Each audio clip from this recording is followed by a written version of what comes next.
यलम्बरले नेपालको राज्य व्यवस्था नबनाएको भए र यलम्बरले टिस्टादेखि काश्मीरसम्म राज्य विस्तार नगरेको भए हामीलाई मगधले उति बेलै खान्थ्यो।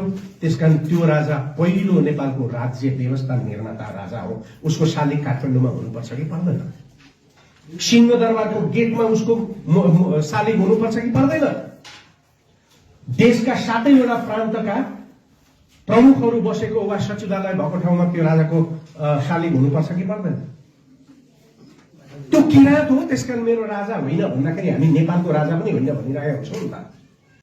त्यो यलम्बर राजालाई बाहुन छेत्रीले कहिल्यै नेपालको राजा मानेनन्।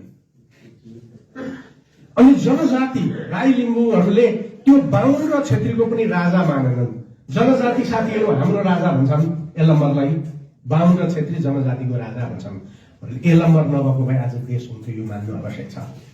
यदि तपाईँ हामीलाई कहीँ कुण्ठा छ भने कुण्ठा त्यागो। यदि त्यो राजा थिएन भने यो देश रहन्थ्यो कि रहँदैन थियो। त्यसकारण मैले खुलेर जहाँ गए पनि बोल्छु। कोही रिसाउनुहुन्छ नरिसाउनुहुन्छ आफ्नो खुसीको कुरो हो। विचार बोलेको कुरोमा लडाईँ गर्नुहुन्न, कुटाकुट पनि गर्नुहुन्न। मेरो विचार तपाईँलाई नमान्ने स्वीकृति छ, तपाईँको विचार मलाई नमान्ने स्वीकृति छ। तर एउटा कुरा के हो भन्दाखेरि